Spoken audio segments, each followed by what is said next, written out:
આજરોજ તારીખ 14 જાન્યુઆરી 2024 બુધવારે બપોરે અંદાજે 1 વાગ્યાના સમય દરમિયાન સુરત શહેરના રાધે રેસીડેન્સી વિસ્તારમાં આવેલ રેલવે ફાટક પાસે ચોંકાવનારી ઘટના સામે આવી છે.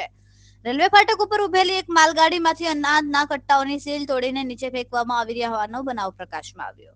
સ્થાનિક રહીશોએ જણાવ્યું કે માલગાડીમાંથી અંદાજે 15 અનાજના કટ્ટા સીલ તોડીને બહાર ફેંકી દેવામાં આવ્યા હતા. આ સમગ્ર ઘટનાનો વિડીયો પણ સ્થાનિક મિત્રોએ પોતાના મોબાઈલમાં ઉતાર્યો હતો. ત્યારબાદ તાત્કાલિક રીતે આ બાબત અંગે જાણ કરવામાં આવી. જાણ મળતાની સાથે જ જાગૃત નાગરિકોએ રેલવેની હેલ્પલાઇન નંબર 139 પર કોલ કરીને ઘટનાની માહિતી આપી અને માલગાડી ત્યાં જ ઉભી રહે તે માટે પ્રયાસ કર્યો.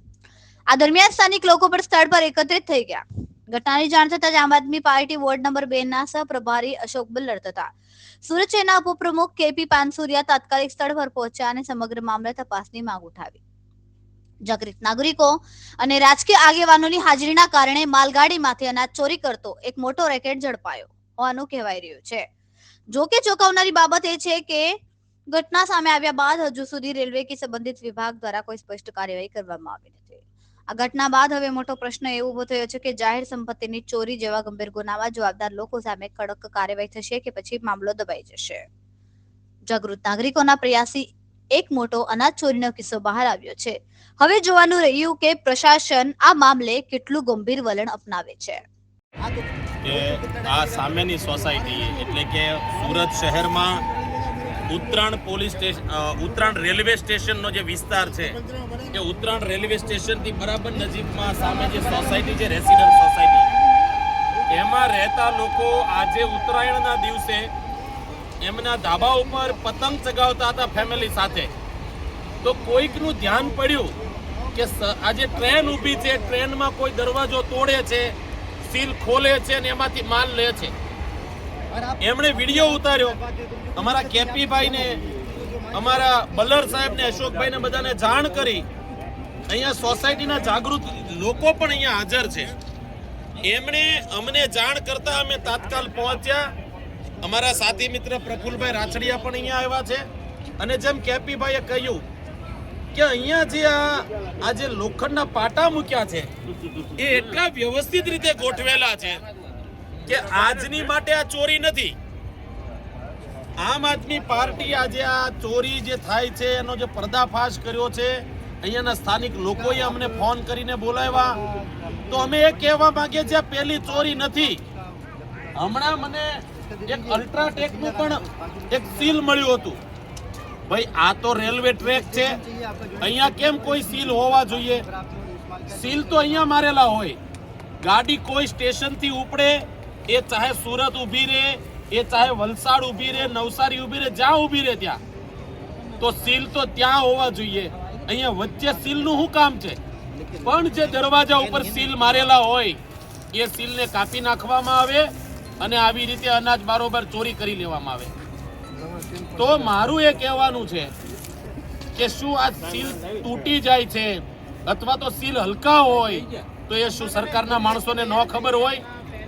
સરકારના માણસને બધી ખબર છે, પોલીસના લોકોને ખબર છે, ટ્રેનના ગાર્ડને ખબર છે, ટ્રેનના ડ્રાઈવરને ખબર છે.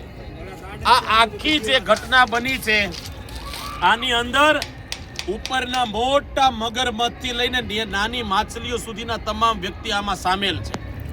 બધાને ખબર છે.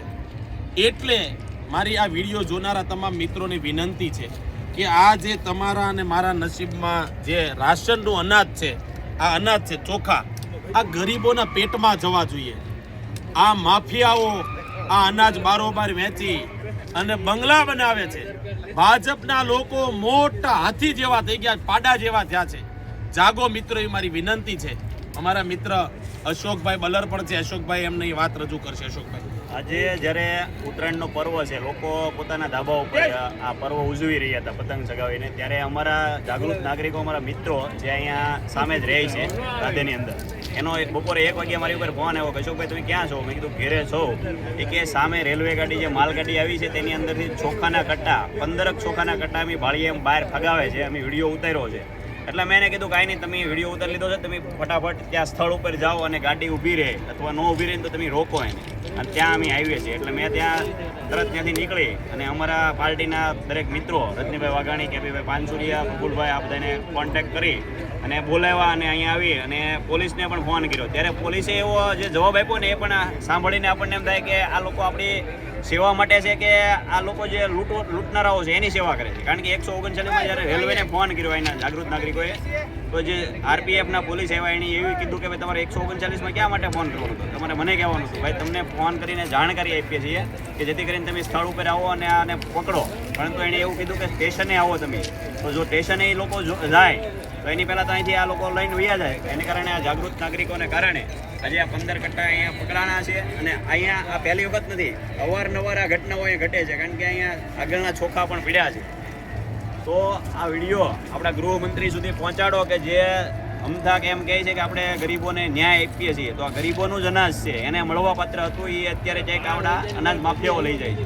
એટલે આવો કૌભાંડ બંધ થાય અને ગરીબોને પૂરેપૂરું અનાજ મળી રહે. અને અત્યારે 3 વાગ્યા છે, 1 વાગ્યાની ઘટના ઘટી છે, હજી પણ કોસંબાથી પોલીસ અહીંયા પહોંચી નથી, 2 કલાક થવા છતાં પણ. તો આ કઈ રીતની સુરક્ષામાં છે આપણા, એક સવાલ છે. આજે આમ આદમી પાર્ટીના કાર્યકર્તા મિત્રો રાધેની અંદર રહેતા પતંગ ચગાવતી વખતે ચોરી થતા જોઈ છે. તો એના સમક્ષ અમને જાણ કરવામાં આવી આમ આદમી પાર્ટીના બધા કાર્યકર્તા મિત્રો, હોદ્દેદારો મિત્રો આજે હાજર થઈએ છીએ. અને રેલવે સ્ટેશનથી એકદમ નજીક જ મનીષા ગરનાળાની એકદમ નજીક રાધેની સામે ગરીબોનું અનાજ ચોરી થતું જોયું અને ત્યાં અમે અમારી ટીમ સાથે પહોંચી આવ્યા છીએ. તો આજે તમે જોઈ શકો છો આ ગરીબોનું અનાજ છે.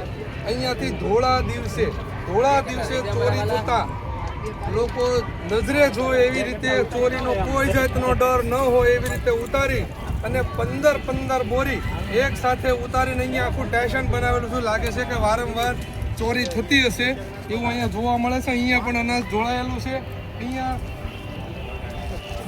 અહીંયા 15 જેટલી બોરી અહીંયા નજરે કાર્યકર્તા મિત્રોએ જોઈ અને બોલાવ્યા અને અમારી પાસે વિડીયો પણ છે. અમે ફરિયાદ કરી છે, આવી છે, અધિકારીઓ આગળ સંબરબંધીઓને છોડે છે કે શું કરે છે એના માટે જોઈએ છીએ. આજે તમે જોઈ શકો છો કોઈ સીલ પણ એવું કોઈ છે નહીં કે આ સીલ ના તોડી શકે એવું. મને લાગે છે વારંવાર અહીંયાથી અનાજ, ડ્રગ્સ, સિમેન્ટ આવા કંઈક સરકારનો માલ આવતો હોય એનો અહીંયા બિંદાસ રીતે આરામથી ભાજપના લોકો દ્વારા ચોરી થતી હોય એવું અમને લાગી રહ્યું છે. એટલા માટે આમ આદમી પાર્ટીની ટીમ સાથે અહીંયા વધારે છે. અમારી સાથે રજનીભાઈ પણ છે. રજનીભાઈ